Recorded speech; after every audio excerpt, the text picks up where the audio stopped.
I'm Roger Harris, artist, and this is my studio in downtown Bloomington, Illinois.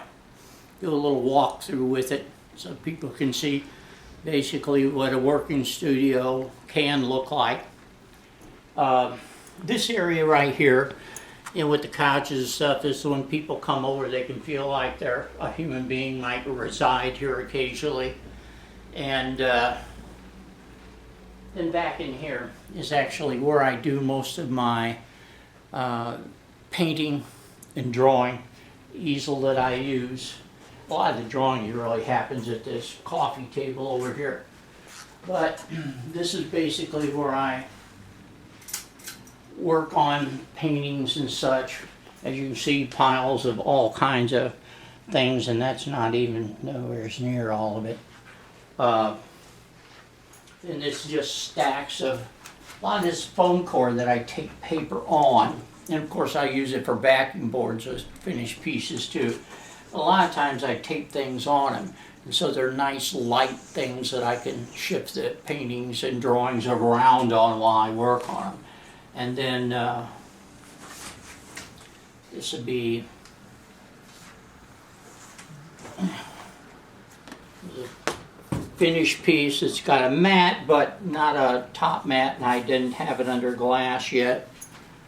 But we'll go into the rest of the studio, take a brief look on where things are at, and we'll come back and talk more specifically about art and what artists may think or not think about education. This is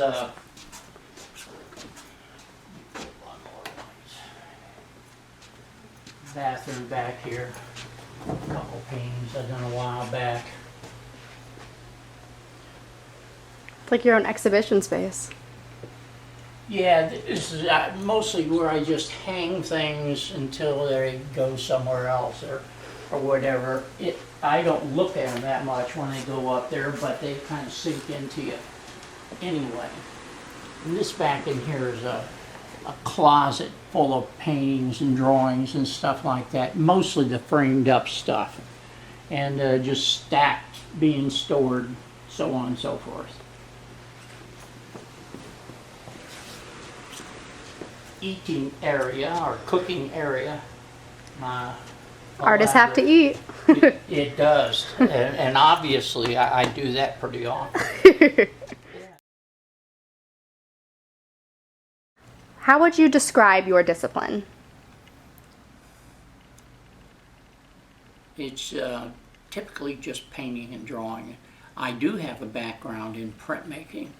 I don't do a lot of it now because printmaking and sculpture both require a lot of equipment, and I usually have been too unstable to start piling up that much equipment, so that's really why. Otherwise I would do printmaking more. Great. So we're going to switch gears just a little bit, but if you could just tell me what the word literacy means to you. To me, it means to be literate, meaning to be learned about literary kinds of things. It also applies to other things, and there's sort of levels of literacy. I mean, it could be used to just describe somebody who can basically read and write. I don't think of that as really literacy so much. It is being literate, there's no doubt about it, but it isn't literacy. It usually means that you have a knowledge, somewhat of a knowledge of what's been written before, what's historically been done or non-historically. It's usually a foundation for culture, is what I see it as. If you don't have literacy, I can't imagine that you really have culture. So everything that we know about insofar as literacy, writing, mathematics, all of those sorts of things, the foundation of culture as we really think of culture now. And that is extremely important to me. And as an artist, it should be, I think, the focus of any artist. How can someone be literate in your discipline? Read a lot helps. Now, a more formal kind of art education can be helpful. Just to know who's done what, when, and why, or basically sort of why.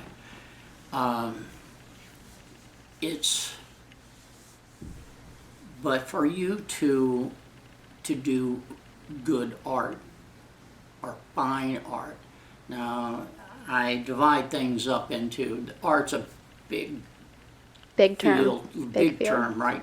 It's like saying people. Well, Yep. People's a big term, but there's a lot falls under the people category, and it's the same way with art. At its base, you've got just sketches, paintings, images of various kinds. I guess you could say photography at some point could be a version of art or not, depending on what somebody's intent is.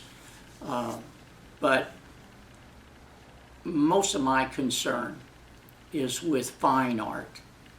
And there is I'd heard once a definition of fine that I really like. It's from metallurgy. And it means sort of refined. It means that you literally applied heat to metal until the impurities come out of it or burn up in it. And that's exactly what art is about, as far as I'm concerned. You apply, now the heat that you apply can literally be physical heat that you make in the atoms and stuff in your muscles, but it can also be a psychological or a mental heat that you're applying to it. You're purifying ideas, and that to me is really the foundation of culture, and it's the foundation of art.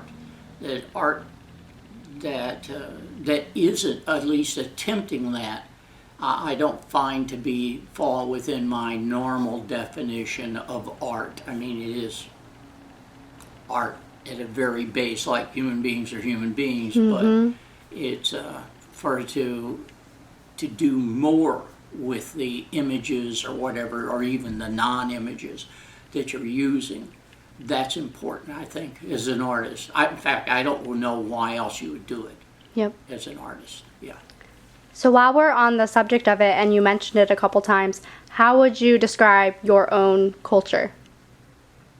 My own culture? Culture. Culture, again, it can be more than one exact thing, and it isn't that one thing is different from another. There's just a series of growth in it. And to me, culture really started happening when we started remembering who we was now, and then saving that in some way for the future. Now, we started off maybe with stories, oral traditions, that we would tell these stories over and over so that we could take that information with us into the future. And we've advanced, or at least changed, in how we do this a lot in life. We have, art has been instrumental in that from the get-go. When we was maybe 50, 60,000 years ago, we've got the cave art. And the cave art was an attempt to show what's happening in a three-dimensional world with a two-dimensional effort. A lot of times painting or drawing or scratching figures in, things like that. Glowing. Yeah. But anyway, it's that was the first time that we know of where human beings started to, in earnest, trying to describe what's going on in a three-dimensional world. And they used two dimensions in order to make that description. That then propagates, it goes on into, finally, when we started writing, as we know writing, that's really what writing is. You're taking two-dimensional glyphs of various kinds and using them to represent eventually to the point where it would represent sounds that we made. And so language then was tied in with a two-dimensional visual image. And that's another way of the way we could write down what people actually said. Now, prior to that, we could remember what people said by using oral traditions, bard songs of various kinds, to remember what people did and what people said. But it was a big change when we was able to start writing these things down. And I think that one of the things that we try to do in culture that is important to do, and for artists to do, is to, here in the present, bring the past with us. In other words, whatever those first guys were doing in those caves, guys and gals was doing in those caves, we should be in touch with that in whatever way we can. There's a lot of ways that we can't. But as much as we can, we should keep in touch with that. And the same way at the point where we started having a more physical literature, a written literature, I think that it's important to keep in touch with that literature. In fact, I use that stuff a lot in my art. Yes, I think exploration in art and exploration in readings can very much help you connect with that past idea that you were speaking of. Yeah. Okay, so there are many components that go into being an artist, such as studio practice, exhibiting or curating your own show, forming concepts for your work, finding inspirations. What is the importance of each of these, and would you consider one to be more important than the other? Okay, now you start with one. Okay, Yeah. so studio practice. What's the importance of it? Well, you wouldn't be doing anything if you didn't have studio practice. Right. And I think it is worthwhile to acknowledge its practice. I think sometimes people might think that an artist just does these inspirational kinds of things. And maybe some artist does that, I don't know. But really you practice a lot, and you do some, just like say an athlete. Most of what an athlete does is practice. It isn't the tournament that they're in. Right. It's all the work they're doing in between. And I think that's the way it is for artists, or should be. A lot of it should be a practice. There are, with my own work, there's lots of drawings and things that are practice. And a lot of those I don't even, I don't really put titles on them. I actually just number them, or I'll have something that kind of titles it really helps me know what it basically, that is a figure or something like that, and it's figure number 376 or something like, just a way of kind of generally letting me know that this one isn't that one. Yep. That's basically it. It doesn't identify it really, just keeps it from being confused with something else. Not that I managed to somehow circumvent being confused. Right. But so it's that point, doing the practice work sets things up that you can look at, that you can start refining. Remember we had that you can start cooking that metallurgy going on in your mind. Now sometimes it isn't just sitting there looking at it, it's just having it around. I have things that sit for a long time before I do the next stage. Or maybe I don't get to that stage because somehow I've moved past that stage in my thinking about whatever that was. So practice, studio is really important. And like I said, I just can't imagine art existing without it. Without and so practice. I think one thing that I would advise young artists to do is to make sure they have a studio. Okay. A house is nice, a studio is important. Yeah, that's my take. And then what's the importance of exhibiting your own show and curating one? What do you gain from it? Well, one of the things that happens is if you have a show, you put these things up and hopefully you try to make arrangements of the things that will say something about the things, that try to give people a clue as to what your point was in doing this. And once you got past that stage and you have the show, then the response from people seeing the show is very important. Now sometimes there are things poked at, he doesn't know what the hell he's talking about. Well, that's really not the important part. There are a lot of things being said that you may not agree with, or you do agree with, but you hadn't really thought of. And usually when my things are, as you know, my things hang in the coffee house almost perpetually. And not all of it, just some of it.